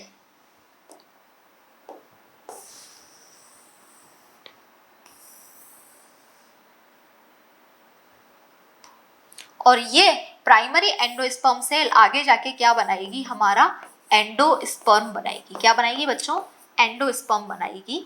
और इस एंडोस्पर्म का प्लॉइडी लेवल क्या था, ट्रिप्लॉइड था, और साथ में प्राइमरी एंडोस्पर्म न्यूक्लियस का भी प्लॉइडी लेवल ट्रिप्लॉइड था और प्राइमरी एंडोस्पर्म सेल का भी प्लॉइडी लेवल ट्रिप्लॉइड था। तो यहाँ पर आप देख सकते हैं दो मेल गेमिट थे, एक मेल गेमिट एक्चुअल फर्टिलाइजेशन जहाँ पर हुआ है, ट्रू फर्टिलाइजेशन जहां पर हुआ है वहां पर काम आया है, और दूसरा मेल गेमिट हमारा कहां पे, ट्रिपल फ्यूजन या फिर वेजिटेटिव फर्टिलाइजेशन में काम आया है। इसको ट्रिपल फ्यूजन क्यों बोला है, ट्रिपल फ्यूजन इसलिए बोला है कि अगर सेकेंडरी न्यूक्लियस बन भी जाता है तो डिप्लॉइड न्यूक्लियस इसके और एक न्यूक्लियस मेल गेमिट का फ्यूज हुआ तो क्या बना, ट्रिप्लॉइड स्ट्रक्चर बनी, 3n बना, 2n+n 3n का फॉर्मेशन हुआ, यानी कि प्राइमरी एंडोस्पर्म न्यूक्लियस या प्राइमरी एंडोस्पर्म सेल का प्लॉइडी लेवल क्या है, ट्रिप्लॉइड है, तो ट्रिपल फ्यूजन हुआ। या फिर यहाँ पर दो पोलर न्यूक्लियाई के n+n दो न्यूक्लियस प्रेजेंट थे, एक और न्यूक्लियस मेल गेमेट का आया और आपस में फर्टिलाइज होकर यहाँ पर क्या हो गया, ट्रिपल फ्यूजन हो गया। और सिनगेमी और ट्रिपल फ्यूजन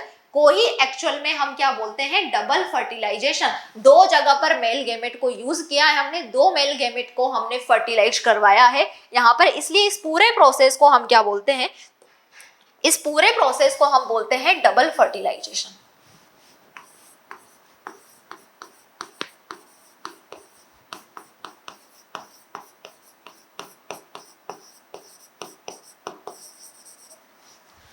डबल फर्टिलाइजेशन बोल दिया इस पूरे प्रोसेस को, ठीक है। इस डबल फर्टिलाइजेशन का जो डिस्कवर्ड है वो एनसीईआरटी में तो नहीं दिया हुआ है, बट फिर भी एक बार क्वेश्चन पूछा गया और जनरली क्वेश्चन पूछ लेता है। तो डबल फर्टिलाइजेशन को किसने डिस्कवर्ड किया था ये आपको पता होना चाहिए। Double fertilization was discovered by नावास्चिन।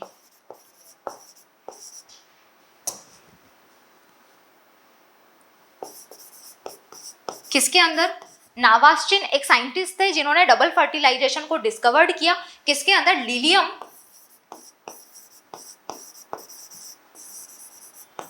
And फ्रेटिलेरिया plants में।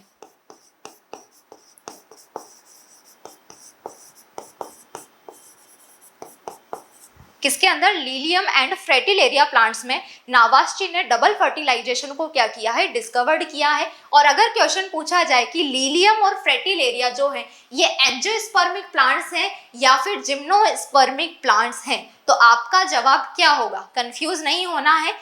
डबल फर्टिलाइजेशन को नावास्चिन ने डिस्कवर्ड किया है लिलियम एंड फ्रेटिलेरिया प्लांट्स में, और ये दोनों के दोनों एंजियोस्पर्म प्लांट्स हैं, क्योंकि डबल फर्टिलाइजेशन का प्रेजेंट होना ही क्या होता है कि डबल फर्टिलाइजेशन का प्रेजेंट होना एंजियोस्पर्म्स का एक बहुत अच्छा प्रॉपर्टी है, एक बेस्ट गुण है इनके अंदर कि ये बेस्ट प्रॉपर्टी है एंजियोस्पर्म्स की। एंजियोस्पर्म्स के अलावा कहीं पर भी आपको डबल फर्टिलाइजेशन देखने को नहीं मिलेगा। अब देखिए यहाँ पर वेजिटेटिव फर्टिलाइजेशन के थ्रू हमारा क्या फॉर्मेशन हो गया? एंडोस्पर्म बन गया। ठीक है, जाइगोट को आगे जाके क्या बनाना है? एम्ब्रियो बनाना है। तो ये जो बना है वेजिटेटिव फर्टिलाइजेशन पहले होगा, पहले एंडोस्पर्म बनेगा, तब तक क्या होता है? जाइगोट एकदम रेस्टिंग फेज में होता है। जाइगोट आगे डिवीजन नहीं करता है, वो रेस्टिंग फेज में है। क्यों? क्योंकि उसको डिवीजन करने के लिए एनर्जी चाहिए, और एनर्जी तब तक नहीं मिलेगी जब तक एंडोस्पर्म नहीं बनेगा। तो एंडोस्पर्म जब तक नहीं बनता है, जाइगोट क्या करता है? एकदम रिलैक्स मोड में रहता है, रेस्ट करता रहता है। तो ये जो एंडोस्पर्म्स यहाँ पर बना है, ये क्या करेगा? बनने वाले एम्ब्रियो को न्यूट्रिशन प्रोवाइड करेगा। क्या करेगा बच्चों? कि ये इसको न्यूट्रिशन प्रोवाइड करेगा, क्योंकि अब न्यूट्रिशन देने के लिए एंडोस्पर्म के अलावा यहाँ पर एम्ब्रियो से में कुछ भी आपको दिखाई नहीं देगा। अब मैं बात करूं अगर जिम्नोस्पर्म्स के बारे में, तो जिम्नोस्पर्म्स में न्यूट्रिशन देने का काम कौन करता है? जिम्नोस्पर्म में इस तरह का एंडोस्पर्म प्रेजेंट नहीं होता है। क्या होता है? ये एंडोस्पर्म नहीं होता है। वहां पर जो फीमेल गैमेटोफाइट होता है वो क्या होता है? हैप्लॉइड होता है, और डेवलप हो रहे हैं जाइगोट से एम्ब्रियो जब बन रहा होता है तब उसको न्यूट्रिशन वही फीमेल गैमेटोफाइट देता है, वही फीमेल गैमेटोफिटिक की बॉडी देती है। वही फीमेल गैमेटोफाइट क्या करता है? जिम्नोस्पर्म्स में न्यूट्रिशन प्रोवाइड करने का काम करता है। जब हम जिम्नोस्पर्म्स, आई होप आपने पढ़ लिए होंगे, नहीं पढ़े होंगे तो जब जिम्नोस्पर्म्स पढ़ेंगे तो बहुत डिटेल में देखेंगे कि जिम्नोस्पर्म में क्या होता है। जो जाइगोट होता है, जाइगोट से जब एम्ब्रियो बनता है डिवीजन होने के बाद में, तो एम्ब्रियो को न्यूट्रिशन प्रोवाइड करता है फीमेल गैमेटोफाइट। क्योंकि वहां पर फीमेल गैमेटोफाइट हैप्लॉइड होता है तो उसको ही हम एंडोस्पर्म बोलते हैं। फीमेल गैमेटोफाइट को ही हम क्या बोल देते हैं? एंडोस्पर्म बोल देते हैं, क्योंकि वहां पर एंडोस्पर्म का जो काम है, जो एंडोस्पर्म की ड्यूटी है, वो कौन कर रहा है? फीमेल गैमेटोफाइट कर रहा है। और वहां पर हम बोलते हैं कि जिम्नोस्पर्म का एंडोस्पर्म कैसा होता है? हैप्लॉइड होता है, जबकि एंजियोस्पर्म्स का एंडोस्पर्म क्या होता है? ट्रिप्लॉइड होता है। बना कैसे? ये याद रखना है। अब मैं यहाँ पर दो क्वेश्चन आपसे नीट वाले पूछ सकते हैं।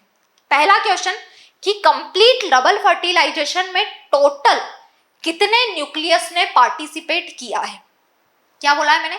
कि कंप्लीट डबल फर्टिलाइजेशन होने में, डबल फर्टिलाइजेशन के प्रोसेस में कितने न्यूक्लियस ने पार्टिसिपेट किया है? तो आपको क्या बोलना है? यहाँ पे काउंट करना है कितने न्यूक्लियस है। एक एग सेल का न्यूक्लियस, एक मेल गैमेट का न्यूक्लियस, और यहाँ पर सेकेंडरी न्यूक्लियस बने या न बने, सेकेंडरी न्यूक्लियस बनेगा तब भी दो न्यूक्लियस सेकेंडरी न्यूक्लियस के या फिर पोलर न्यूक्लियाई के दो न्यूक्लियस, और एक हमारा मेल गैमेट का न्यूक्लियस। तो कंप्लीट डबल फर्टिलाइजेशन होने में, डबल फर्टिलाइजेशन के प्रोसेस में टोटल 5 न्यूक्लियस क्या करते हैं? पार्टिसिपेट करते हैं। पहला क्वेश्चन। सेकेंड क्वेश्चन, अगर पूछा जाए डबल फर्टिलाइजेशन में टोटल कितने गैमेट्स ने पार्टिसिपेट किया है, तो टोटल कितने गैमेट्स ने पार्टिसिपेट किया है? 2 तो मेल गैमेट थे, और गैमेट फीमेल के पास में इकलौता था एग गैमेट, फीमेल गैमेट, यानी कि जो एग सेल में प्रेजेंट था। तो यहाँ पर टोटल 3 गैमेट ने, देखिए फीमेल गैमेट, एग सेल को फीमेल गैमेट बोल रहे हैं, मेल गैमेट है ही सही, हमारे 2 मेल गैमेट में से एक मेल गैमेट ट्रू फर्टिलाइजेशन करवा रहा है और एक मेल गैमेट सेकेंडरी न्यूक्लियस से फर्टिलाइजेशन फ्यूज हो रहा है। ठीक है, तो यहाँ पर टोटल कितने? 3 मेल गैमेट पार्टिसिपेट करते हैं डबल फर्टिलाइजेशन में। अब ये जो एंडोस्पर्म है ना, ये एंडोस्पर्म क्या करता है कि ऐसा ही नहीं है, ये ट्रिप्लॉइड ही नहीं पड़ा रहेगा कि इसने कि भाई एक ट्रिप्लॉइड सेल है उसने दे दिया हमें न्यूट्रिशन, ऐसा नहीं होता है। ये एंडोस्पर्म आगे जाके बहुत सारे डिवीजन करेगा, तब जाके क्या होगा कि बहुत सारे यहाँ पर एंडोस्पर्म्स में न्यूक्लियस प्रेजेंट होंगे, या तो ये फ्री न्यूक्लियर डिवीजन करेगा या फिर ये सेल्यूलर डिवीजन करेगा, तब जाके ये इस अच्छे भले एम्ब्रियो को जो डिवाइड हो रहा है, जिसको एनर्जी चाहिए, उसको क्या कर पाएगा, एनर्जी प्रोवाइड कर पाएगा, न्यूट्रिशन दे पाएगा। तो नेक्स्ट देखिए बच्चों, डेवलपमेंट ऑफ एंडोस्पर्म, क्या पढ़ने वाले हैं हम अब, डेवलपमेंट ऑफ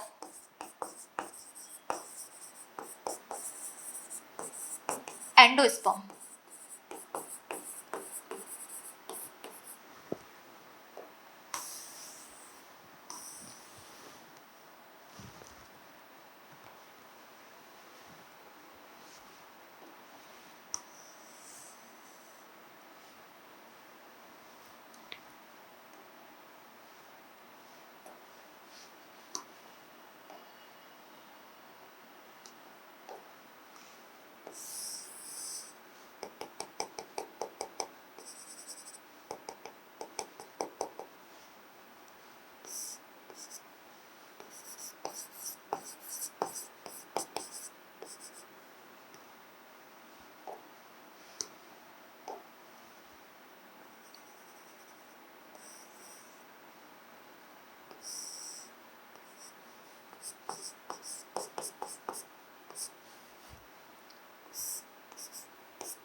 देखिए अब क्या होता है कि जब भी डेवलपमेंट होता है एंडोस्पर्म का, तो हमें पता है कि एंडोस्पर्म का डेवलपमेंट करवाना है, नीचे की तरफ लास्ट में एक जाइगोट की सेल बची होती है और प्राइमरी एंडोस्पर्म सेल में प्राइमरी एंडोस्पर्म न्यूक्लियस हमारा प्रेजेंट होता है। अब जब भी एंडोस्पर्म का डेवलपमेंट होता है ये दो कंडीशन में हो सकता है, दो तरह से हो सकता है।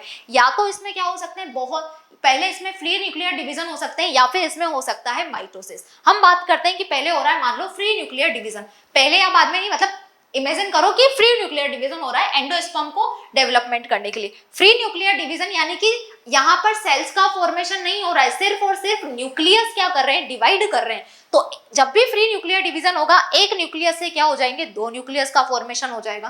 तो यहाँ पर देखिए जब पहले बार फ्री न्यूक्लियर डिवीजन हुआ तो एक न्यूक्लियस से दो न्यूक्लियस का यानी कि दो न्यूक्लियाई का फॉर्मेशन हो गया। आगे क्या हुआ, बहुत सारे मैनी फ्री न्यूक्लियर डिवीजन यहाँ पर देखने को हमें मिले। जब मैनी फ्री न्यूक्लियर डिवीजन देखने को मिलते हैं तो मैनी फ्री न्यूक्लियर डिवीजन का मतलब क्या है कि बहुत सारे न्यूक्लियाई का फॉर्मेशन होगा। तो यहाँ पर बहुत सारे क्या होते हैं, न्यूक्लियस जो है प्रेजेंट होते हैं, यानी कि फ्री न्यूक्लियर डिवीजन होने की वजह से यहाँ पर बहुत सारे न्यूक्लियस प्रेजेंट होते हैं, जिसको हम बोल रहे हैं फ्री न्यूक्लियर एंडोस्पर्म। क्या बोल रहे हैं, फ्री न्यूक्लियर एंडोस्पर्म। यहाँ पे इसको एंडोस्पर्म बोलेंगे, फ्री न्यूक्लियर एंडोस्पर्म इसको हम बोल रहे हैं। अब जब फ्री न्यूक्लियर बहुत सारे मल्टीपल फ्री न्यूक्लियर डिवीजन होने से मल्टीपल क्या होगा, यहाँ पे न्यूक्लियाई का फॉर्मेशन हो गया है। तो इसमें क्या होता है, बीचों बीच एम्ब्रियो सेक में बीचों बीच क्या होता है, वैक्यूल का फॉर्मेशन हो जाता है। क्या हो जाता है, वैक्यूल का फॉर्मेशन हो जाता है सेंटर में। तो जितने भी एक्स्ट्रा बहुत सारे न्यूक्लियस या न्यूक्लियाई का फॉर्मेशन हुआ है वो कहाँ पर चले जाएंगे, पेरीफेरी वाले पार्ट पर चले जाते हैं। कहाँ पर चले जाते हैं, पेरीफेरी वाले पार्ट पर चले जाते हैं। और यहाँ पर आप देख सकते हैं जाइगोट तो माइक्रोपाइलर एंड की तरफ प्रेजेंट है ही सही, ठीक है। तो इस कंडीशन में हम इसको क्या बोलते हैं कि जब सेंट्रल में वैक्यूल प्रेजेंट हो, नीचे की तरफ माइक्रोपाइलर एंड पर जाइगोट प्रेजेंट है। अभी जाइगोट कुछ नहीं कर रहा, वो बोल रहा है तुम पहले अच्छे से एंडोस्पर्म को डेवलप करवा लो, क्योंकि मुझे न्यूट्रिशन चाहिए, खाना दाना चाहिए, तो मैं बाद में उठ के आऊंगा, तब तक मैं रेस्ट कर रहा हूँ। और सारे के सारे जितने भी न्यूक्लियाई बने हैं, नए न्यूक्लियाई जो बने हैं फ्री न्यूक्लियर डिवीजन की वजह से, वो क्या हो गए, पेरीफेरल पार्ट पर डिपॉजिट हो गए। और इस कंडीशन को हम बोलते हैं कि फ्री न्यूक्लियर एंडोस्पर्म बना है या फिर न्यूक्लियर एंडोस्पर्म बना है, क्योंकि न्यूक्लियस की वजह से बना है तो न्यूक्लियर एंडोस्पर्म बना है। And this is the most common endosperm found in angiosperms. ये सबसे ज्यादा पाया जाने वाला एंजियोस्पर्म्स में क्या होता है, एंडोस्पर्म होता है। ये मोस्ट कॉमन एंडोस्पर्म है, ठीक है। मोस्टली एंजियोस्पर्म्स में यही बनता है, ठीक है। दूसरी कंडीशन क्या हो सकती है कि फ्री न्यूक्लियर डिवीजन ना हो और इसमें क्या हो जाए, माइटोसिस हो जाए। जब भी माइटोसिस होगा आपको पता है कि एक सेल से क्या होती है, दो सेल्स का फॉर्मेशन होता है। प्लॉइडी लेवल वही रहता है जो मदर सेल का प्लॉइडी लेवल था, ठीक है। तो यहाँ पर क्या हुआ, माइटोसिस हुआ। माइटोसिस से एक सेल से दो सेल का फॉर्मेशन हो गया।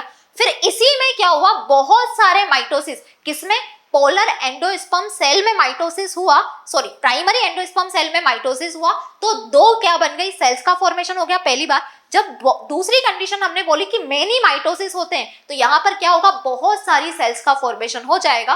और यहाँ पर जो एंडोस्पर्म बनेगा लास्ट में उसको हम बोलते हैं सेल्यूलर एंडोस्पर्म। अब देखिए यहाँ पर क्या बन गया है, सेल्यूलर एंडोस्पर्म, जो कि क्या होता है, कम ही बनता है, ज्यादातर एंजियोस्पर्म्स में नहीं बनता है। मोस्ट कॉमन एंजियोस्पर्म्स में यानी कि जो सबसे ज्यादा आपका एंडोस्पर्म बनता है वो होता है न्यूक्लियर एंडोस्पर्म या फिर फ्री न्यूक्लियर एंडोस्पर्म जिसको हम बोलते हैं। दोनों का प्लॉइडी लेवल क्या रहेगा कि यहाँ पे दोनों का प्लॉइडी लेवल 3n रहेगा, क्योंकि ये बनके किससे आए हैं, ये ट्रिप्लॉइड स्ट्रक्चर से बनके आए। एंडोस्पर्म का प्लॉइडी लेवल क्या होता है, ट्रिप्लॉइड होता है। अब ऐसा नहीं है कि सिर्फ कुछ में सेल्यूलर एंडोस्पर्म बनेगा, कुछ में आपका न्यूक्लियर एंडोस्पर्म बनेगा। न्यूक्लियर एंडोस्पर्म बन भी जाएगा ना, तब भी सबसे लास्ट में जो प्रोसेस होगा उसमें सबको लास्ट में क्या होता है कि सेल्यूलर एंडोस्पर्म में तो पहले से सेल्यूलर एंडोस्पर्म बन गया माइटोसिस के थ्रू, लेकिन जिन भी एंजियोस्पर्मिक प्लांट्स में क्या होता है, फ्री न्यूक्लियर एंडोस्पर्म या फिर न्यूक्लियर एंडोस्पर्म का फॉर्मेशन होता है, उनको भी बाद में घूम फिर कर बनाना होता है सेल्यूलर एंडोस्पर्म ही बनाना होता है। कि पहले बहुत सारी न्यूक्लियाई का डिवीजन हो गया, अब क्या होगा, मैं यहाँ पर आपको बना के दिखाती हूँ कि अब क्या होगा।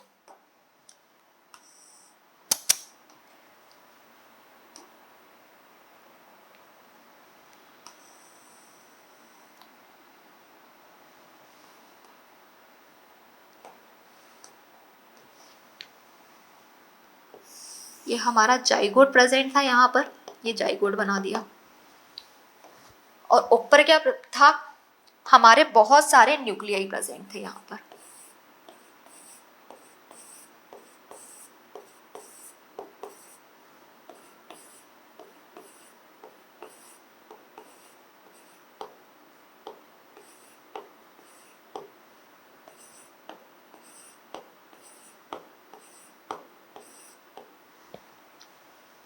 एक सेकेंड,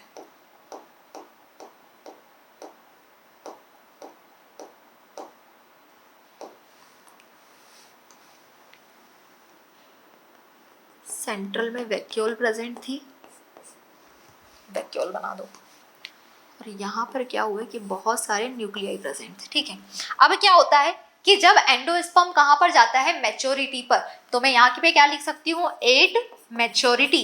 एट मैच्योरिटी में क्या होता है कि ये जितने भी फ्री न्यूक्लियर डिवीजन की वजह से न्यूक्लियर एंडोस्पर्म या फ्री न्यूक्लियर एंडोस्पर्म का फॉर्मेशन हुआ है, मैच्योरिटी में क्या होता है, इनके चारों तरफ क्या होता है, सेल्स का फॉर्मेशन होने लगता है, और ये फ्री न्यूक्लियर डिवीजन भी यानी कि फ्री न्यूक्लियर एंडोस्पर्म भी किसमें, सेल्यूलर एंडोस्पर्म में कन्वर्ट हो जाता है। ये देखिए यहाँ पर इस तरह से सेल्स का फॉर्मेशन हो गया।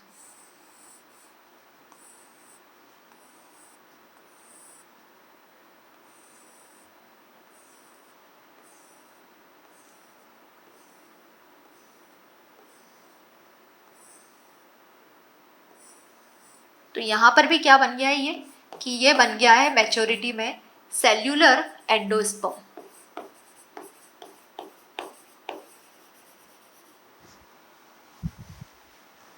आया समझ में, डेवलपमेंट हो गया एंडोस्पर्म का। तो आज हमने क्या क्या देखा स्टूडेंट्स, वापस से स्टार्ट करते हैं कि सबसे पहले हमने देखा पोलन पिस्टिल इंटरेक्शन हो गया, पोलन ग्रेन का जर्मिनेशन हो रहा है, पोलन ट्यूब बन रही है। पोलन ट्यूब जब बनती है तो उसमें क्या होता है कि आगे की तरफ पहले ट्यूब न्यूक्लियस प्रेजेंट होता है, उसके पीछे दो मेल गैमेट प्रेजेंट होते हैं। लेकिन पोलन ट्यूब कहाँ से आएगी कि ऑब्ट्यूरेटर्स रेगुलर केमिकल सीक्रेट करते जा रहे हैं, डायरेक्शन दे रहे हैं किसको, पोलन ट्यूब को अट्रैक्ट करने का काम कर रहे हैं, और माइक्रोपाइल पे कहाँ तक, मोस्टली एंजियोस्पर्म में माइक्रोपाइलर एंड से पोलन ट्यूब का क्या होता है, एंट्री होती है। तो माइक्रोपाइलर एंड पर ये लेकर आ गए। माइक्रोपाइलर एंड में फिर आने के बाद में जब ओव्यूल के अंदर क्या कर रही है, आपकी पोलन ट्यूब एंटर कर रही है, तो क्या हो जाता है यहाँ पर कि ट्यूब न्यूक्लियस जो आगे की तरफ प्रेजेंट था अब वो पीछे आ जाएगा, दो मेल गैमेट जो पीछे की तरफ प्रेजेंट थे वो आगे की तरफ प्रेजेंट हो जाएंगे।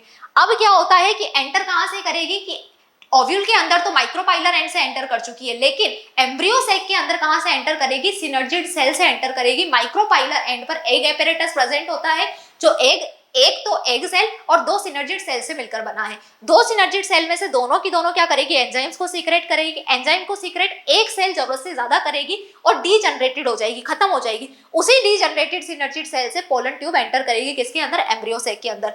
जब ये अंदर की तरफ एंटर कर जाएगी तो वहां पर सिनर्जिड सेल जो पहले से डीजनरेटेड हो गई थी, उसका न्यूट्रिशन प्रेजेंट था, उसका मॉइस्चर प्रेजेंट था, उसको ऑब्जर्व किया, उसको इसने एक्सेप्ट किया और ये स्वॉलन हो गई। स्वॉलन होने के बाद में एक टाइम ऐसा आया कि इसका डायमीटर इतना ज्यादा हो गया कि अब ये स्वॉलन होने के बाद में ये फट गई।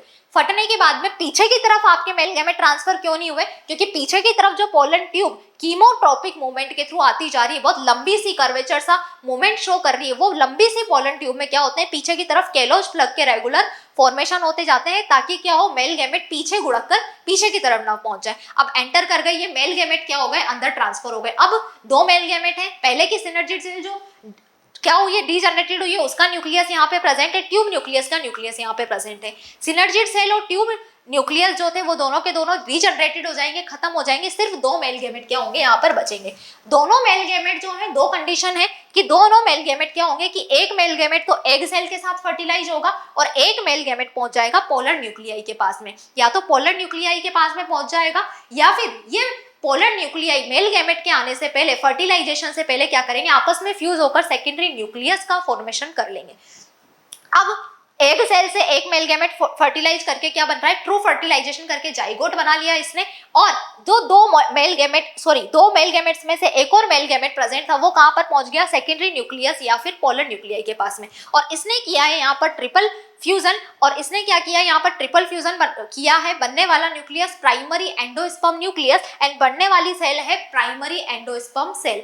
अब इस प्राइमरी एंडोस्पर्म सेल जो है आगे जाके बहुत सारे डिवीजन करेगी, एंडोस्पर्म बनाएगी, और ये जाइगोट जाइगोट आगे जाके क्या करेगा, डेवलपमेंट करेगा एम्ब्रियो का फॉर्मेशन करेगा। लेकिन उससे पहले हमने देखा कि वहां पर एक सिनर्जिड सेल जाइगोट के साथ में अभी भी प्रेजेंट थी और 3 एंटीपोडल सेल चेलेजल पार्ट की तरफ प्रेजेंट थी।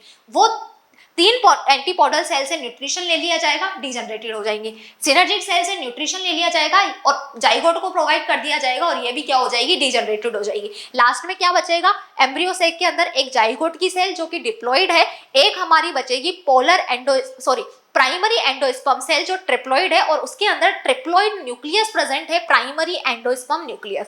देन क्या होगा कि यहाँ पर हम देख रहे हैं कि डबल फर्टिलाइजेशन होता है। डबल फर्टिलाइजेशन के बारे में किसने बताया था भाई, हमारे नावास्चिन ने बताया था। किसके अंदर, लीलियम एंड फ्रिटिलेरिया प्लांट के अंदर, जो कि एंजियोस्पर्मिक प्लांट्स है। और डबल फर्टिलाइजेशन का प्रेजेंट होना एंजियोस्पर्म का एक बहुत अच्छा गुण है, क्योंकि इन्हीं के अंदर क्या होता है, डबल फर्टिलाइजेशन प्रेजेंट होता है। What's mean of double fertilisation, कि एक तो ट्रू फर्टिलाइजेशन हो रहा है जिसको हम सिनगेमी बोल रहे हैं, जिसमें मेल गैमेट फीमेल गैमेट के साथ फ्यूज होकर जाइगोट बना रहा है और यही जाइगोट आगे जाके एम्ब्रियो का फॉर्मेशन कर रहा है। दूसरी कंडीशन में क्या हो रहा है, वेजिटेटिव फर्टिलाइजेशन हो रहा है या फिर ट्रिपल फ्यूजन हो रहा है। वेजिटेटिव फर्टिलाइजेशन या ट्रिपल फ्यूजन में क्या हो रहा है, जो बचा हुआ एक और मेल गैमेट था, 2 मेल गैमेट में से एक यहाँ काम आ गया, एक और मेल गैमेट ने क्या किया, या तो ये सेकेंडरी न्यूक्लियस के साथ फर्टिलाइज हो जाएगा या फिर ये किसके साथ में, 2 पोलर न्यूक्लियाई के साथ में फर्टिलाइज हो जाएगा। और आगे जाके ये क्या बनाएगा कि ये प्राइमरी एंडोस्पर्म सेल बनाएगा, जिसके अंदर क्या प्रेजेंट होगा, प्राइमरी एंडोस्पर्म न्यूक्लियस। मतलब प्राइमरी एंडोस्पर्म न्यूक्लियस बनाएगा जो किसमें प्रेजेंट होगी, प्राइमरी एंडोस्पर्म सेल में।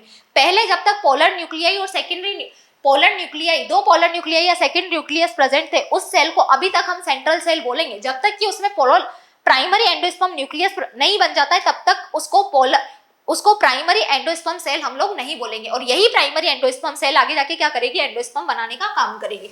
एंडोस्पर्म का डेवलपमेंट कैसे हुआ कि या तो बहुत सारे मल्टीपल जो है फ्री न्यूक्लियर डिवीजन हो जाएंगे और फ्री न्यूक्लियर एंडोस्पर्म का फॉर्मेशन हो जाएगा, या फिर माइटोसिस होकर बहुत सारे क्या हो जाएंगे, यहाँ पे सेल्यूलर एंडोस्पर्म का फॉर्मेशन हो जाएगा। और अगर फ्री न्यूक्लियर एंडोस्पर्म का फॉर्मेशन हो भी जाता है तब भी मैच्योरिटी पर आने के बाद में उसको भी किस में कन्वर्ट होना होता है, सेल्यूलर एंडोस्पर्म में कन्वर्ट होना होता है। यहाँ तक हमने डेवलपमेंट ऑफ एंडोस्पर्म्स को भी देख लिया है और अच्छे से हम चीज़ों को समझ चुके हैं। नेक्स्ट लेक्चर में हम क्या डिस्कस करने वाले हैं कि ये जो एंडोस्पर्म है ये तो हो गया, अब एम्ब्रियो का डेवलपमेंट कैसे होगा।